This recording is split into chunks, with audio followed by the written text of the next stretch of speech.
Be live on stream. Hello everybody, welcome to the live stream. A little bit of an unusual live stream for this channel because normally I'm talking about how we can use technology to learn and teach better. If you are here, pop something into the chat. This is one of those videos where I'm doing it as a live stream just because I have a lot to cover and I want to make sure that I cover it, and I don't want to edit a video. I don't want to do that. I want to just do this as a live stream, hoping that some fellow creators might show up either now or in the future. And if you're here now, feel free to put in a comment. And if you're here in the future, feel free to also put in a comment.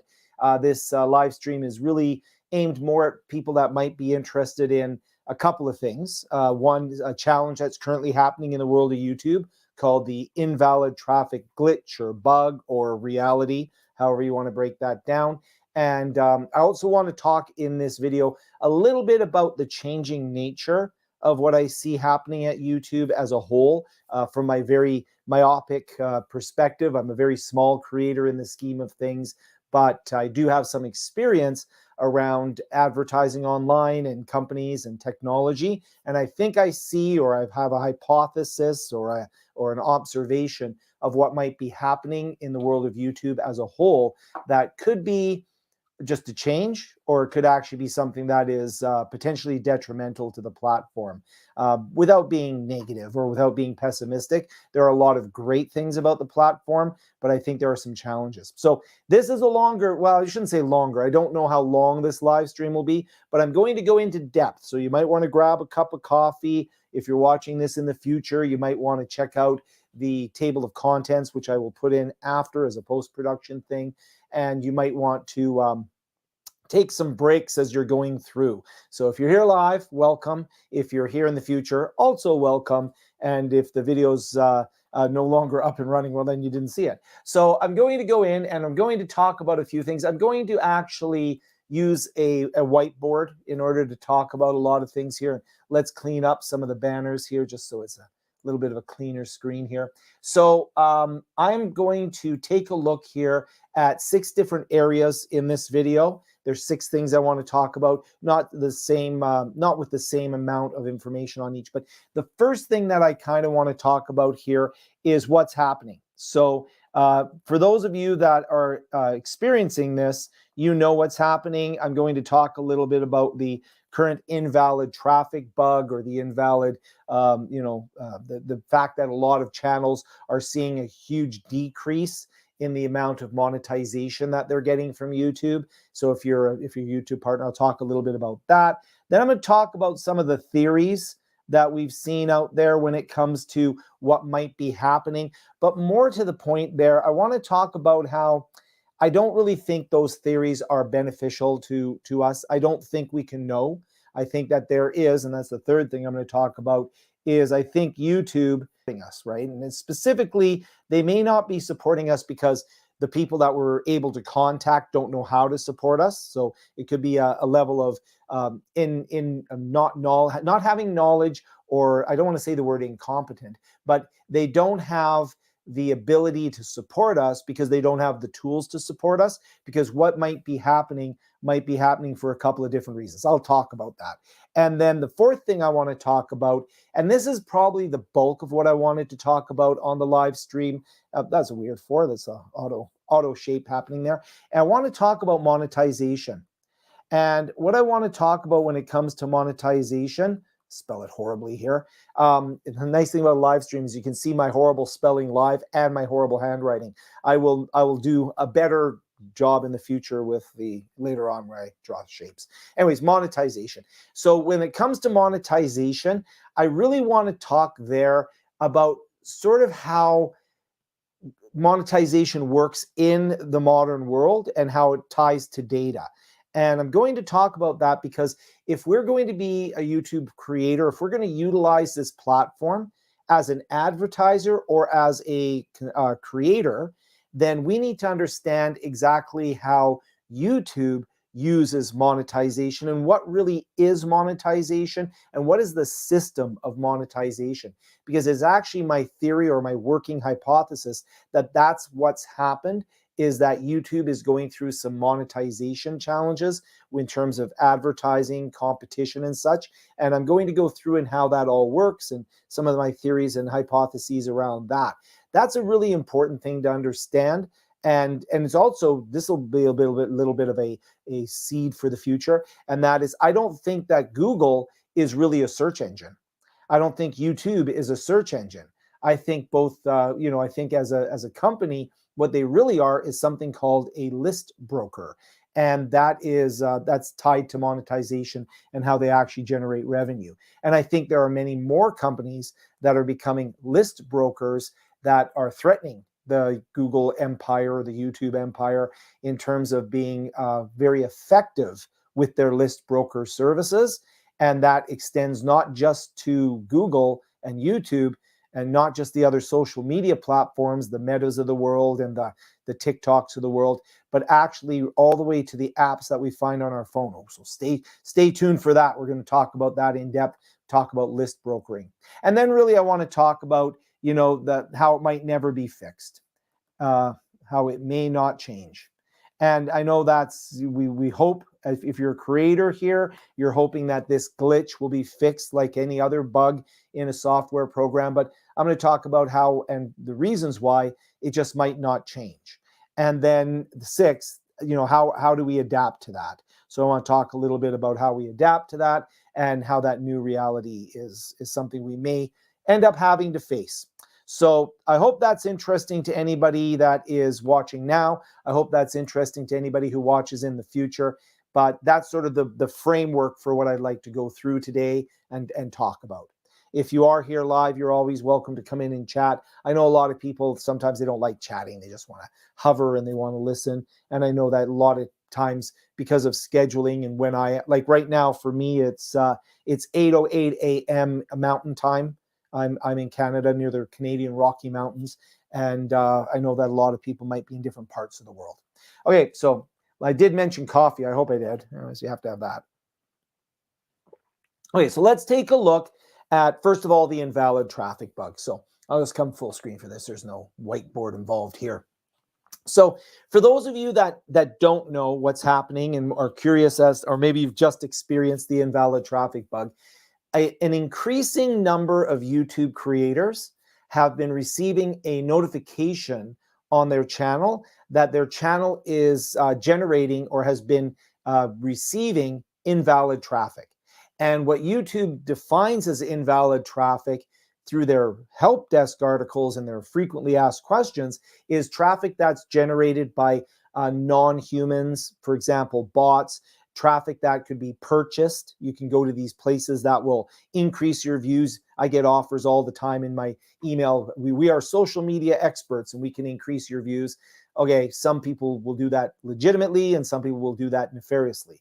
But the point is, YouTube views this traffic as being traffic where if somebody was to advertise on that view, they wouldn't be getting value for their advertising dollars because it's not a real human. It's not a real prospect. It's not a real person that is seeing their advertising. So what they're doing is they're either identifying incoming traffic as invalid, or they have identified previous traffic as invalid. And what they want to do now is they want to refund or rebate the advertisers for that. So they will hit your channel as a creator and say, we're going to either demonetize it completely, we're going to take away your ability to run ads, or we're going to reduce it for a period of time, which apparently can be very long, and we're not going to pay you money or very much money, because what we want to do is we want to rebate advertisers.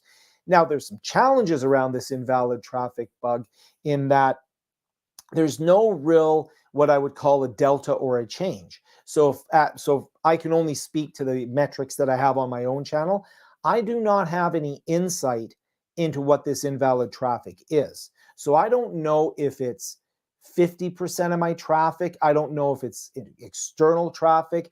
I don't know where it's coming from. Now, there's sort of this hidden sort of accusatory type of language when you talk about invalid traffic. If you read any of the Google documents and such, they kind of are accusing you as the creator of being bad, of going out and buying views and such. Now, first of all, I can only speak for myself, but I probably can speak for a lot of other creators, is that what's really happening here is that we're not buying traffic. We're not buying additional views. We're just being hit by this notification that we have invalid traffic, but we have no insight into what that is. Nothing's changed.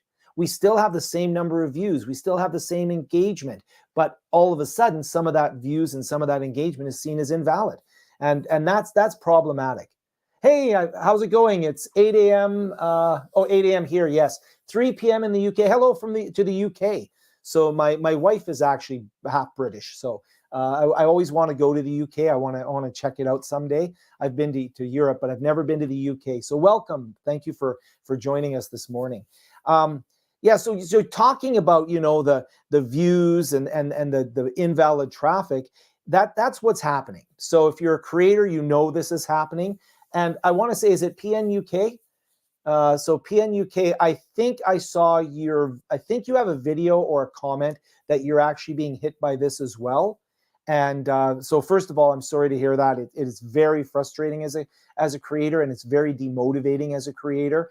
But I'll talk a little bit at the end how even though this is happening, we still creators, and we still have something to share, and we still have something valuable to do.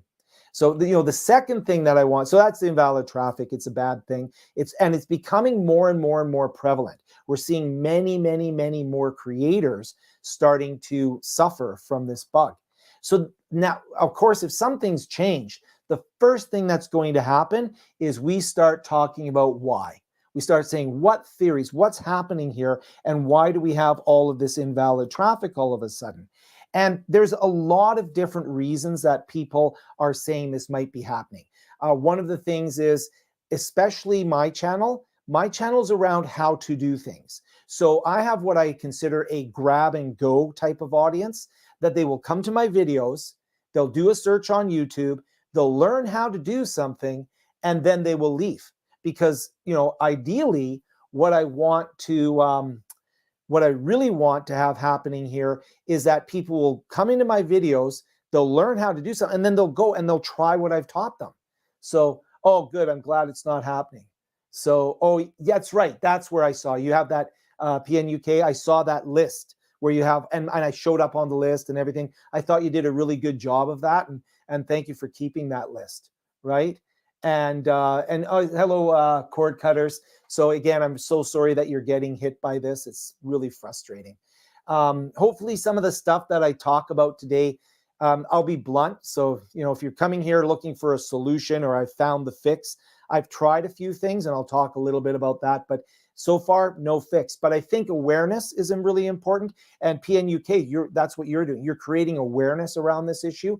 It's becoming even more prevalent. I'm seeing, as I created a video about 90% revenue drop, and it's getting about, it's about 1,800 views right now.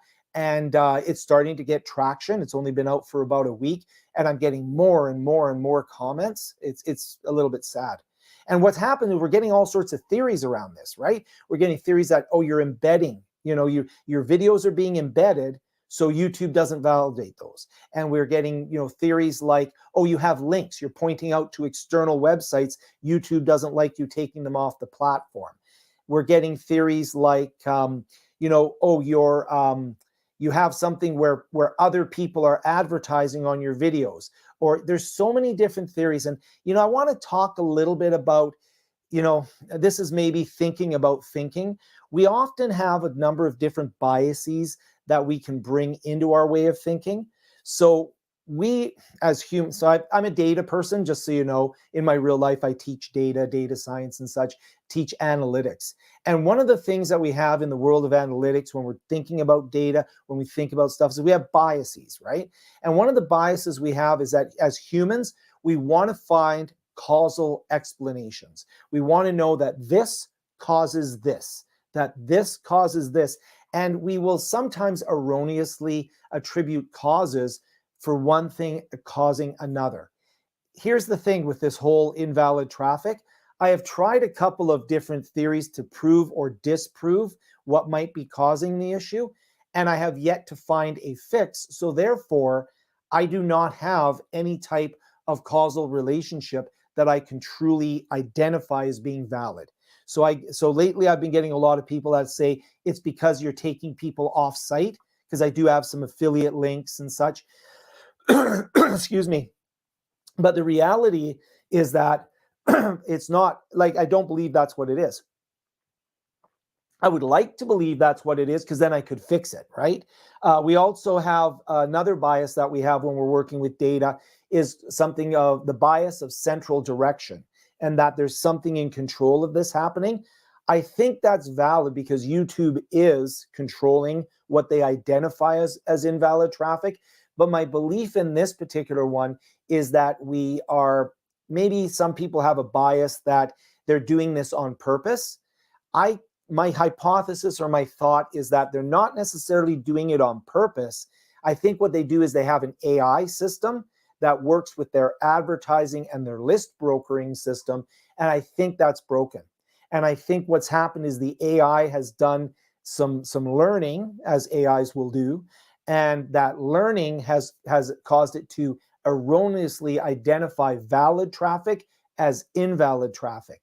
I don't think there's somebody, in the switches of YouTube there going through and trying to do stuff. So, anyways, so we also have a lot of times biases around, this illusionary control. And I just want to say that as I'm going to go through some of the stuff today, I have my own bias, right?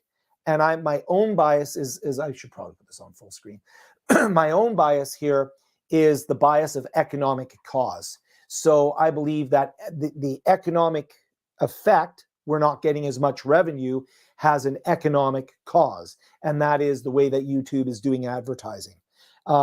So I think the YouTube advertising ecosystem is changing. I'm going to talk a little bit about how I view the ecosystem based upon sort of experience and based upon some historical context. And I'll talk about that. Always got to have that coffee.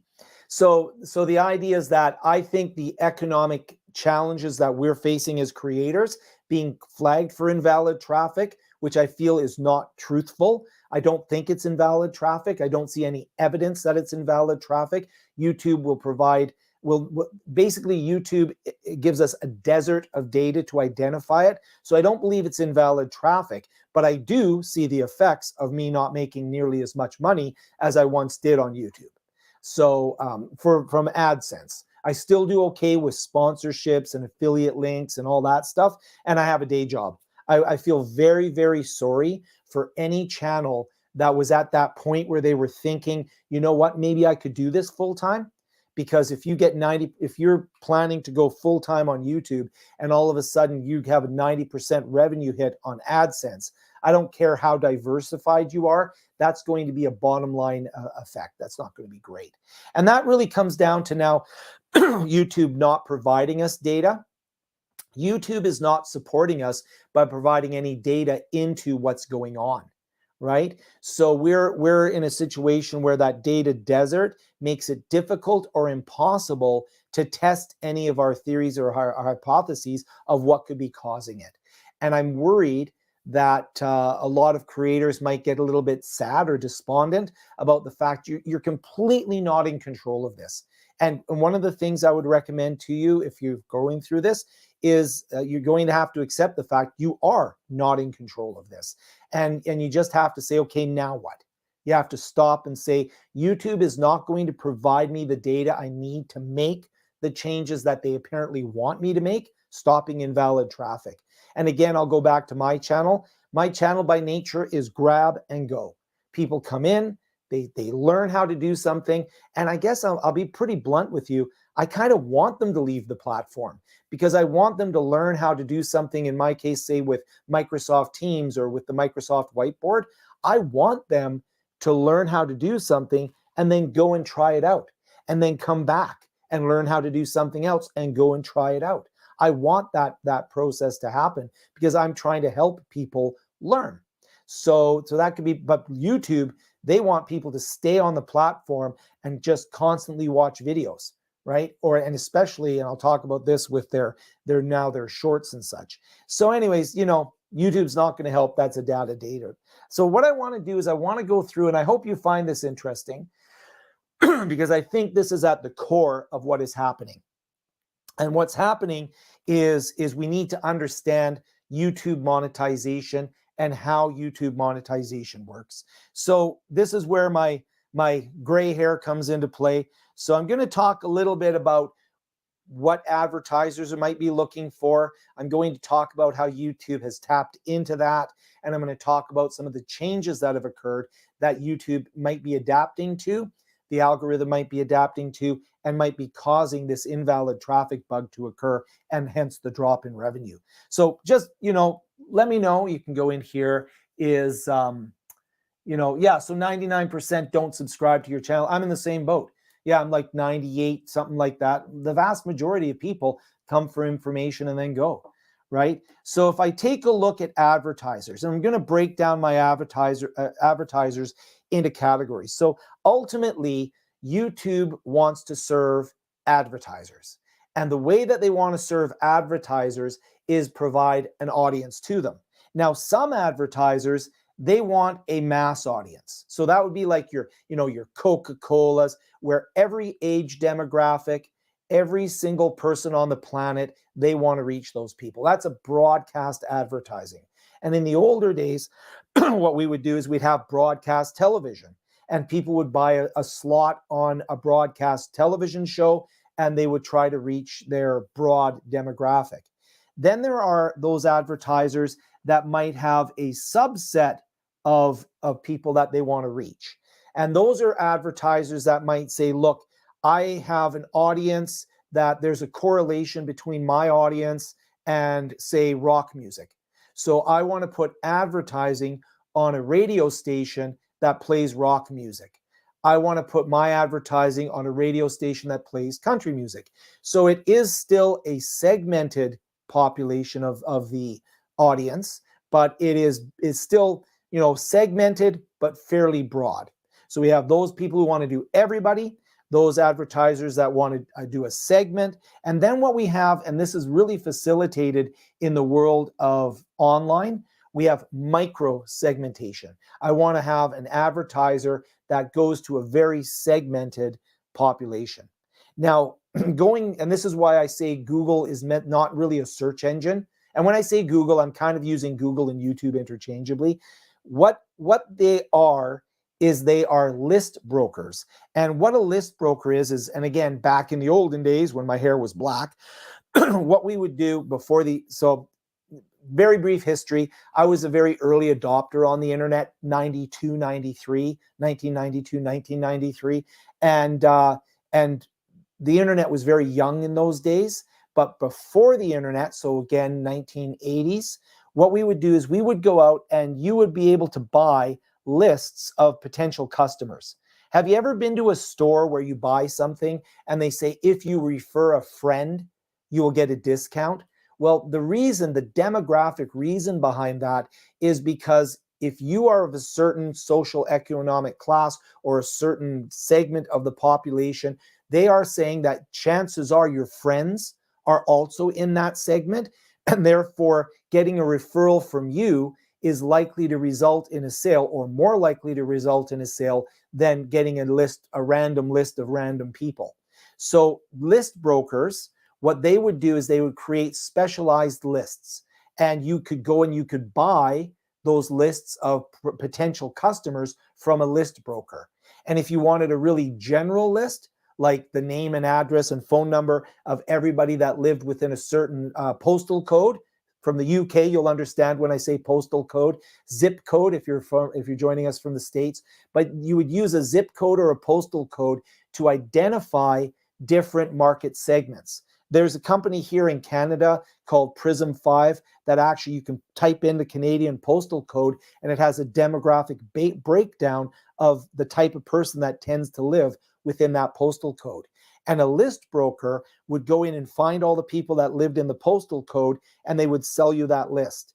And lists could get very specialized and very expensive. So a general list might cost you pennies for each person on that list, whereas a very specialized list for example, the number of people that are likely to buy a yacht in the next year. You might pay $5,000 for each name on that list if you are a yacht salesperson. But if that's a good list, you're better off buying a list of 20 names for $5,000 per name than trying to advertise yachts to everybody on the planet. I hope that's making sense. And this is what really Google, YouTube is. They are list brokers. But what they're doing is, instead of forming their lists by going out and doing, different types of mail outs or having a publication and saying this is the people who enjoy, fishing, or these are the people who enjoy yachts, because I have a magazine called People, Yachts for People, and then I can sell my subscriber list to different advertisers that can either place an ad in the magazine or can do a direct mailing to those people. So that, again, I'm going pre-internet here. When it became internet land and the internet became used by more and more people, what we now have is we have an AI. Well, not AI, it was automated, now it's AI. And that AI is going to learn about the different segmentations, and especially about the micro-segmentation based upon your browsing history, based upon the surveillance of your online activity. This is data collection. And this is a huge, huge topic. How do we collect data? In the old days, we would collect data, manually, and that was the list broker, right? You do manual. And then we did it through data collection, right? And we do data collecting, and now we're using AI to facilitate that data collection. And you might be like, whoa, what's this got to do with the invalid traffic bug? That's what I think is happening. I think the AI is being used more and more by YouTube, and that they've basically shifted the parameters of the AI to meet certain market segments, which I'll talk about in a moment, and the AI has messed up. So I think, so we did the data collection, we're generating lists, and we are absolutely spear phishing to the point where it's shocking. If I'm interested in buying, let's say, a new coffee cup, well, that's a cue to drink some coffee. So if I'm interested, I did a couple of searches on coffee cups, all of a sudden, the AI recommendation engine is going to give me videos on coffee cups. So the idea is that Google, as a company, their objective, and I don't speak for Google, I don't work for Google, but I'm an outside observer here, is that their goal is to get these advertisers, the broad advertisers, segmented advertisers, and micro advertisers, and they will charge them different amounts of money. To get micro segmented, that's very expensive. As a creator, we see this as something called a CRM, clicks per mil, CPM. Sorry, CRM is Client Relationship Management System. I'm teaching 3 subjects at the same time here. So CPM, so we see that as our click per mil. So that's how much they pay for every 1,000 views. In my particular area on YouTube, my CPM is quite high, right? What's happening here? Exactly. The big channel stats have gone crazy, and the addition of shorts. And that's what I think is affecting the AI. I think the shorts are affecting the AI, and I think that the adaptation to competitive pressure has caused the AI to affect what we're doing here. So that's absolutely, I believe that. And so, the CPM is the click per minute. So you're going to pay a high CPM if you want micro segmentation. You're going to actually pay a fairly low CPM if you want to go super broad. So for example, if all of the ads running on my channel were from a large company, let's say Coca-Cola, because Coke, the male, female, ages 5 to 99, they want everybody to see their ad. So they're going to absolutely blast the platform.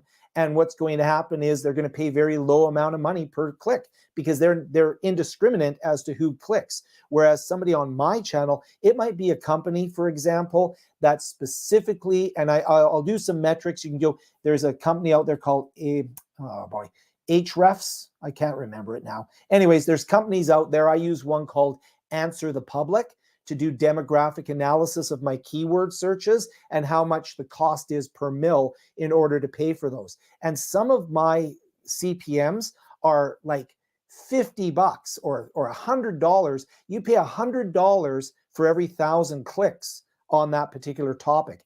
but you're being very, very, very micro-segmented. So I hope that part makes sense to everyone, and that makes sense, because what I think is happening is a couple of double whammies here. First of all, I think the big companies are they have a lot of options of where to advertise. So they're not pushing their entire advertising budget to Google and YouTube like they potentially used to. They're now putting some of their advertising on TikTok, some of it on Meta, some of it on, they're putting it into different puzzles. And even because we can do data collection on apps, it's even beneficial for them to advertise on app platforms. They get more choice. They have more places to do broad advertising. Whereas the micro-segmentation, that's something that still, for a lot of cases, is more of a Google, YouTube thing. TikTok is getting very good at micro-segmentation, and we're seeing that. So what's happening is the big advertisers are spreading out. We're going to see the micro-segmentation advertisers also spreading out.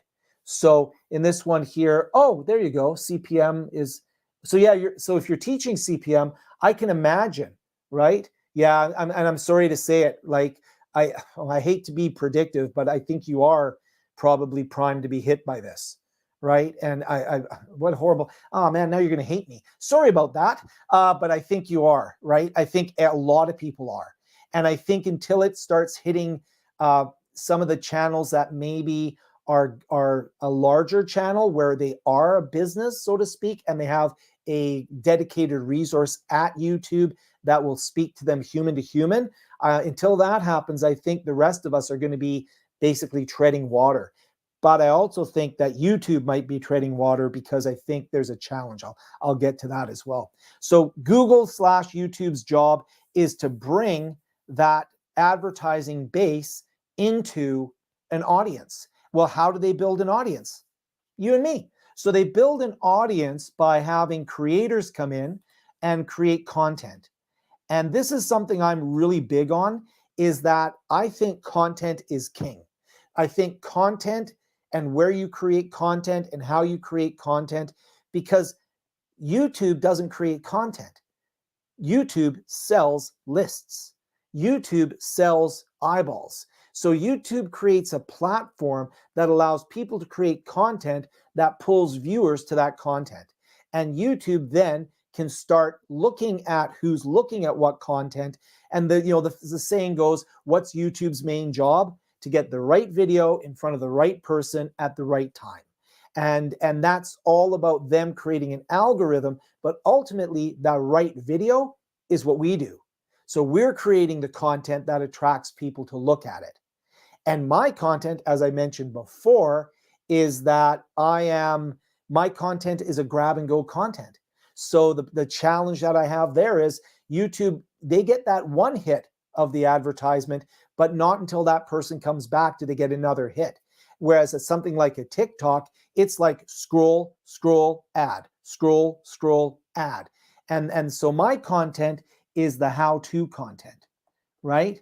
And from what I've seen, there does seem to be a correlation between but again, the bias of correlation, right? This could be just a mental model that I have, but it seems that a lot of the channels that I've seen getting hit are those channels that deal with how-to, that could potentially bring somebody on platform, but then also take them off platform as they go to do stuff. And YouTube does not reward you for bringing people on platform. YouTube rewards you for keeping people on platform. And that's a little fact in there that's kind of glitchy, right? That's the glitch part, right? I would think that YouTube should pay me a finder's fee for bringing people on platform and then pay me money to advertise to them. And then when they go off platform, well, yeah, okay, fine. But the reality is that they don't care if you brought them on platform, because Google and YouTube believes that they brought them on platform through search, and that is kind of true. It's a partnership, right? Anyways, so we have the content and we're creating the content. Well, what's happened is recently we have seen advertising, the amount that people are spending on advertising, it goes up and down. It's cyclic. But generally there, because we're in more of a recession kind of scenario, there's less money being spent on advertising. At the same time, there's more people creating content. And now that we have a disconnect, less money in advertising, more people creating content. Now we have a problem because that means Google does not have to pay as much for content because they have more options. And this is where I think things have really happened, right? So Russian traffic, oh, really? Yeah, so I don't see much Russian traffic on my content. That's very interesting. I didn't know that was happening. So there's, maybe that's an issue, right? And welcome, by the way. And the content now, what's happened here as well is we're seeing a segmentation of content. And we have to ask ourselves, what content attracts the different viewers? So if I have somebody who's interested in buying a yacht, right? So I have somebody who is a micro-segmented yacht buying content, then I really probably, the type of content they're going to be interested in is how-to, either how-to or sometimes what I would call aspirational content. So they want to do something or they are doing something. And that's really where my videos, and I think a lot of people who are being hit by this, that's where our videos come in. So I saw a really nice channel. Like the one thing that's okay about is I've seen some other channels that I think are doing really nice job on YouTube. So there's a channel that does bird watching or birding, and they do beautiful videos. They're really great, and it's great for somebody who wants to learn about how bird watching works and some of the tools for bird watching. And they've been hit by this because they are that either aspirational, I want to look at birds, or it's how to set up a bird feeder and such. So those channels are being hit. The channels the big channels on YouTube that are far bigger than I think anybody's channel here, it's certainly my channel, are entertainment, right? Now, the thing about an entertainment channel is after you watch, and I'll use Mr. Beast. I have a funny story about Mr. Beast. I actually was in a small meeting with him, which was pretty cool, but I won't flex on that. But anyways, so Mr. Beast, his channel is entertaining. And generally what happens after you watch a Mr. Beast video, and I don't mean you, I mean the public, you watch another one. And what happens after you watch that second one? You watch a third one, right? That content is not grab and go. That content is grab and stay. So because people in the entertainment niche are constantly getting they keep them on the platform, those channels, while maybe not as micro-segmented as the how-to channels, those channels are very sticky. So they keep people on platform. So there's multiple ads that can be run on them in the more broad segmented and or broad category. And then we have channels that are kind of a hybrid between the two. So we have the entertainment, we have the how-to. Those are other ends of the spectrum. Now, and I'll talk about the middle one in a bit. I'll talk about this one in a bit. So we'll just get rid of that for now. So the idea, though, is that if we're creating content, another thing has happened on YouTube, two things that I think are really affecting this invalid traffic. So we have the different types of content coming in there. The other thing that we have is YouTube recently decided they would monetize every video. So normally in order for a video to be monetized so that it can run ads, we have to have we have to become a YouTube partner. So we have to have our AdSense account, we have to have our YouTube partnership, and then we can monetize. So these channels become monetized at a certain point. But now YouTube can run advertisements on any channel. And what this does is it means that this pool of advertising dollars here is now being broken between different parts of YouTube. So we have a certain amount that's being given to channels that are monetized traditionally. We have a certain segment that are being given to channels, and the payout on the monetized ones that are monetized, I think it's 55, 45, something like that. Never really works out that way for me, but it's somewhere in the neighborhood of that 50-45 split, which is very generous. But also this one here, the split is 0-100, with 100% going to YouTube. That now is going to put pressure on the advertising dollars that we would normally get as a monetized channel, as a medium-sized channel. The big channels, no problem. People want to be associated with Mr. Beast, Who's the Boss, Marcus Brownlee. They want to be associated with the big channels because they know they're getting a lot of eyeballs, especially these folks here, right? Micro-segmentation, that's what we do. Like when I say we, I'm just assuming a lot of people that are watching this are the, between, let's say, 20 to 100,000 subscribers, right? It is affecting some channels that are up to the 400,000, but I do see this as being more this group here where it's these micro-segmented smaller channels that are very focused. Like my audience is very narrow to some extent. I don't appeal to everybody, right? I mean, I appeal to everybody. No, I'm just joking. But I don't appeal to a huge, wide audience. I build my audience slowly. I don't build my audience overnight because I, did something crazily entertaining. I'm not that entertaining. So that's one pressure that's on there. And then the second pressure that I see on here is YouTube Shorts. Now, YouTube Shorts, you wouldn't think that would be stealing anything from the advertising pie, but YouTube recently announced that they're going to pay people for creating shorts by creating a pool of revenue that they will give to the shorts. Now, shorts, again, are broad. Shorts are broad advertising. So this is, this could be seen as broad advertising. You could see this free, that's just free to YouTube, so that's attractive to them. So now we have, and the big channels that will support the big advertising. So that really puts us in a negative scenario here, right? The shorts are taking the money away. The free cost to YouTube is taking the money away. And the fact is that we're micro-segmented. Now, all of this is based upon the fact that here, on this side here, we have an advertiser with an AdSense account. And over here, we have the monetized channels with an AdSense account. And that's Google owns AdSense. So really what they're using is using AdSense to connect the two markets together.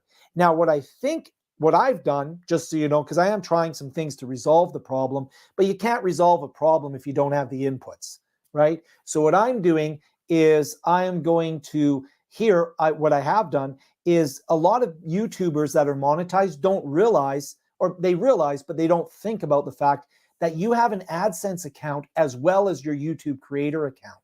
And you can go into your AdSense account and there is a section on there where you can actually go in and modify how your AdSense works. So what I have done, and it's up, I don't know, it hasn't worked yet, so take it for what it's worth. But what I've done is I've created an AdSense filter. So I am not allowing certain content or certain adverts to get through. I'm kind of creating a pathway for my channel where I do not allow get-rich-quick schemes. I do not allow political in my case. I do not allow cryptocurrency ads. So I have actually self-selected to not allow certain advertisers to be able to advertise on my channel. And that makes sense for my channel because my channel has nothing and never will have anything to do with get rich quick. And my channel doesn't have and never will have anything to do with cryptocurrency, right? I do some blockchain. I haven't done, but I potentially will do some blockchain stuff. But even when I do blockchain, it'll be more supply chain knowledge and data knowledge as opposed to get rich quick using crypto. So, that's kind of, in this case here. And there's a very good point there, PNUK, and I hope I'm pronouncing this correctly, that it's supposed to be PNUK or PNUK, but I think it's PNUK. And so in this case here, you're absolutely right. I've just talked about YouTube. The other pressure that we have around AdSense is that the AdSense is also used on websites. So you can put links onto websites. Now, I personally do not do that, but when you go into your AdSense account, there is AdSense for like putting it on websites and YouTube. There is a special segment within your AdSense account that is just YouTube content. So I've gone and put the filters and I only use it for YouTube in there as well. So this is quite interesting, right? And then, so yeah, and that's absolutely right, Cloudhead, right? The question is, are you, the value for the money? And it used to be, again, manual. We'd sell the lists. Then we had data collection through algorithmic data collection. Then we formalized those algorithms and provided it to an AI, which is a generative model that will then learn to see what the value connection is. So that's what we're seeing in there. And you might say, well, why did I spend some time talking about how the advertising system works?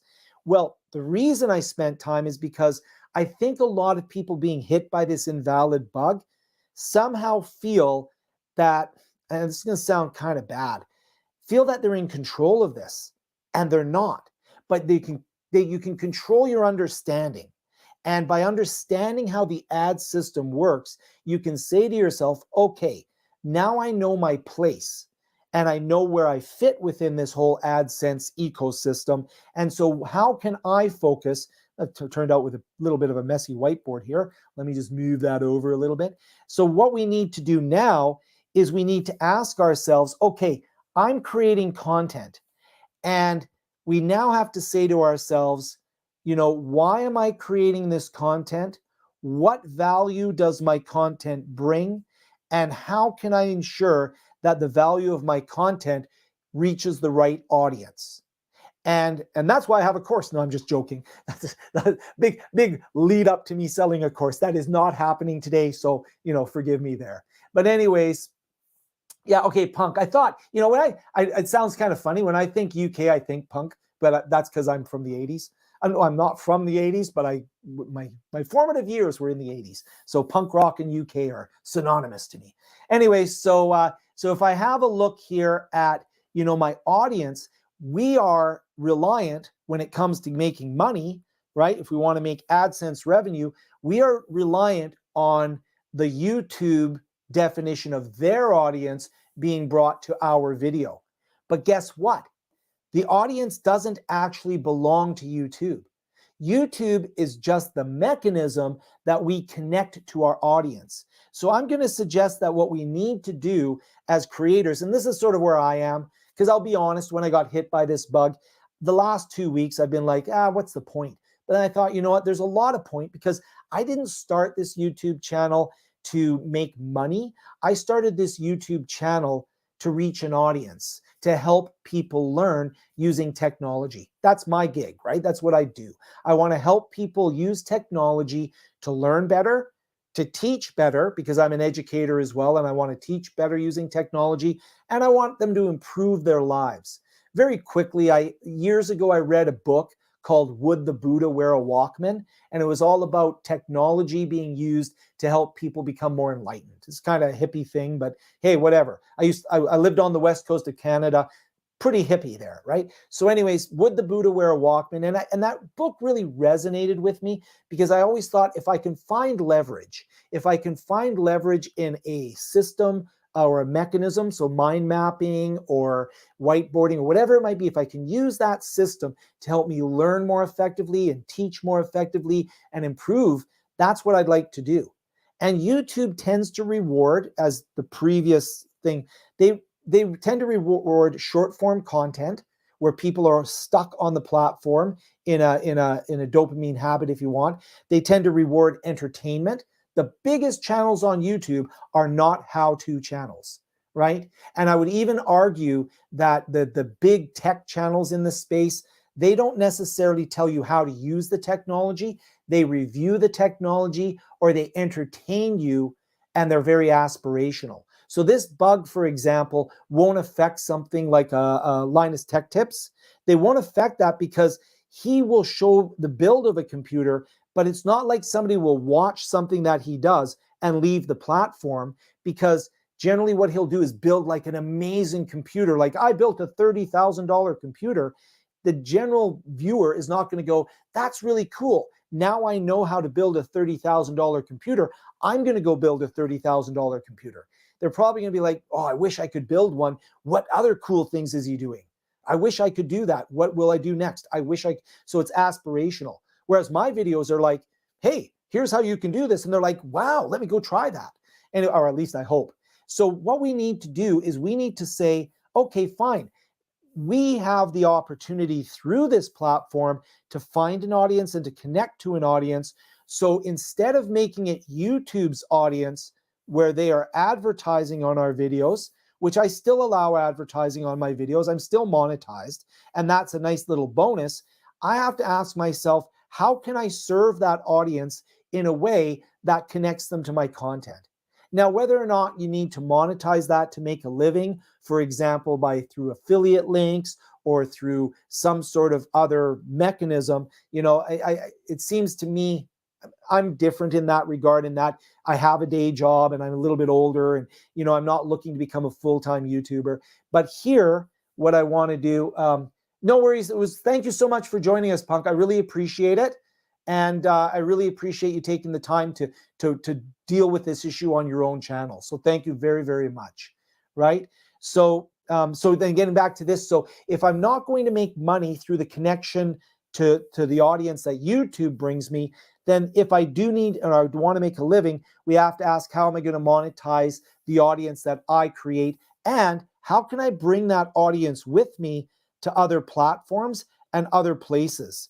So, you have to create sort of this other way of monetizing. That's beyond the scope of really, I'm not a monetization channel or how to make money on YouTube channel. I'm just trying to get some understanding of what may have happened with this invalid traffic bug. And I don't have a fix for it, right? Because the only fix has to come from YouTube. And the only thing they're going to care about is whether or not the advertiser is going to want the audience and whether that audience is going to want your content. What I am going to suggest, however, and talking a little bit about the future here, is that, YouTube has no incentive to make our content valuable. Like, they have no incentive to make us money. They have an incentive to make the advertiser find an audience. And now that they've divided that audience between monetized channels, between channels that are free, they're running ads on those channels without giving that channel money. So they could run advertising and they could do the 55-45 split. They could do the 100% to YouTube, 0% to the channel. Those are non-monetized channels that are still running ads. And sorry, I'm fussy about the colors. So if I go in here, or running shorts, where what they're doing is they're running a shorts pool, and for that they have to bring money in there, and then they give little tiny amounts to everybody running the shorts. But no matter what, all of this is drawing from the same pool of ad revenue that's being given to the advertisers. It's just now being split up in more ways, right? So they're splitting up the money they're bringing in from advertisers across 3 ways, where before it was just 1 way, right? That's really important. That's what's happened. And so we know what's happened, and they can deny that. I don't know. That's my working hypothesis. Anyway, so what do? I'm going to say for myself, just as maybe I'm trying to be a little motivational here, is my channels were all about how I could help people, and people would come in and they'd learn how to do something. Now, I'm going to spend more of my effort and my time, not just on teaching people how, but why. And when I teach them how to do, something, I'm going to spend more effort on telling them why that's important for them and why it's a big benefit to them. And I'm going to try to be entertaining, but good luck on that, right? I'm just, I'm be blunt with you. I just can't be like a Mr. Beast, like, whoa, hey, everyone. It's just not my vibe, right? Like, I just don't have that personality, and I certainly don't have the budget. And I don't want to build up an entertainment channel, but I really want to try and, to get my audience, that really authentic audience that I have. And that authentic audience that I have is going to be very micro-segmented. So I'll have a very micro-segmented audience that's interested in learning and teaching with technology and making their lives better with technology. And that might be I have 30,000 subscribers. That's a huge number. It's also a very small number. It's all relative, right? But, if I have an audience, I would rather have my audience of 50,000 people that really want to hear what I'm saying. And then from a monetization standpoint, maybe I'll have memberships. Maybe I will take them to a different platform. Maybe I will have, something where I teach them how to do stuff and so on and so forth. Anyways, I'm babbling a little bit there. But the big thing, and this is where I think the danger is to YouTube. YouTube, by getting rid through non-revenue generation of channels that are about how to do stuff, they run the risk of YouTube just becoming an entertainment platform. They run the risk of YouTube with Shorts just becoming an alternate version of TikTok. They run the risk of people creating bad content that hasn't built an audience, that are non-monetized content, so that the ads are being run against content that hasn't had the opportunity to mature, right? So they're running the risk of degrading the platform, in my opinion. And I think what's happening is the AI is actually causing YouTube to have a race to the bottom, as opposed to becoming that really great platform where you can go in and you can say, this is good quality content. So I know, or at least I hope, that the content over time that I'm creating is improving in quality. And I know that I can take my quality content and that I can bring that to an audience. Whereas I think YouTube as a platform, if they continue to not support channels like mine, and that sounds a little bit obnoxious, like mine is somehow higher quality. If entertainment is your objective, there are great quality channels on that. If just being distracted or watching quick shorts is your objective, then maybe that's valuable to you, and there's big audiences for that. But a big thing that YouTube always had that other platforms didn't have is the how-to, the knowledge base, the educational stuff. And I think there is an opportunity for other companies now. Well, YouTube goes and pursues TikTok and YouTube goes and pursues volume. I think there's an opportunity for other companies to come in and focus on quality content. And that might be a challenge for YouTube in the future. We'll wait and see. And we'll see if that makes them adjust the type of content that they reward on their platform. But, you know, that's the reality. That's sort of what I wanted to talk about a little bit today. I don't have a solution to the invalid traffic bug, right? I do not have a do this and the invalid traffic will disappear. And I do not believe that YouTube is going to make any big changes around that either. I think that YouTube has basically decided that they're going to focus more of their algorithmic reward system onto entertainment, shorts, and areas where they don't have to split revenue. I think the algorithm is going to push that way. As creators, I think our only really valid response is just to continue what we're doing and make good quality content, but look for different places to put it. And I think that over time, YouTube is going to have to see what the results are. They may be happy with the results. And we as creators, if we're happy creating quality content that reaches an authentic audience, we maybe need to look at other ways of working with that authentic audience off platform, or in ways that, the platform still allows them to find us. But I hope that this isn't a situation where we're going to see a degradation of YouTube in terms of the quality for how-to and for learning. I personally think it's still the biggest platform out there for video, obviously. So I'm still going to create content for it. But that's sort of like where things end. It's a new world. We have to adapt to it. And I think that's sort of where things are. So I hope, the live stream, it's been about an hour. I hope that you found it interesting to understand how, how the traffic works on YouTube from an advertiser standpoint, how YouTube really is just a list broker and they're creating lists to sell to advertisers. I would highly suggest that you create your own list of people that are enjoying your content. I'm going to do something myself. I'm just telling you what I'm doing, and you can comment down below or in the chat of what you think you're going to do. I'm going to continue to make content that I feel is high quality, that serves my audience. And I'm going to now maybe try to get my audience to sign up for, say, a newsletter or sign up for another way of working with me so that I can say, look, YouTube's not going to reward me as much for making this quality how-to content, but maybe my audience, when I have something valuable to them, maybe they'll support me in another way, right? They can support me, either through a membership or a Patreon, or maybe there'll be other sponsors or advertisers that value my micro-segmented audience, and my sponsors will help the channel go, maybe affiliate links. I'm just going to have to go off YouTube's AdSense as being a source of income. That's just all it boils down to. So I hope this was an interesting live stream for you. The conversation has just begun. We're going to see many, many, many more channels affected by this invalid traffic bug.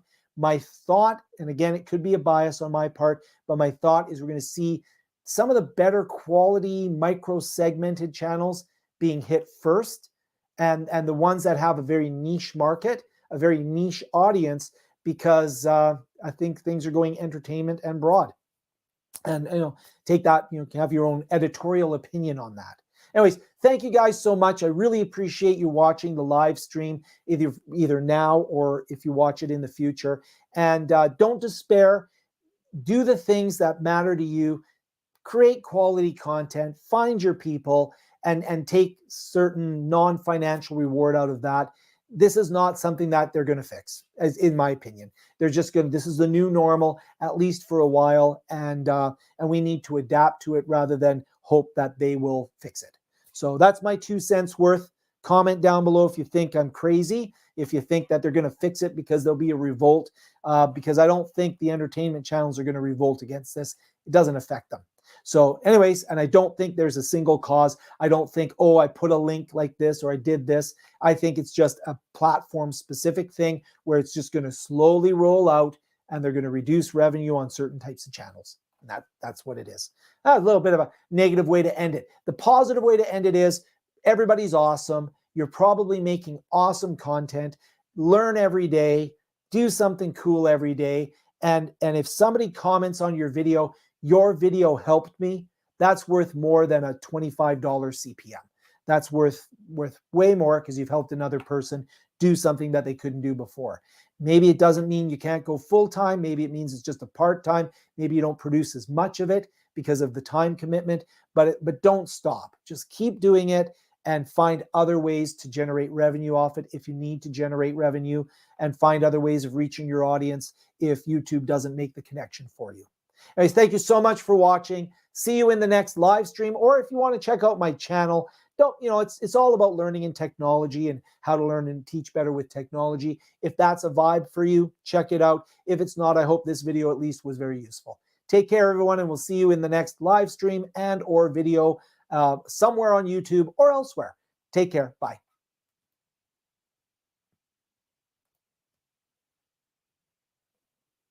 There we go. I've ended the stream now.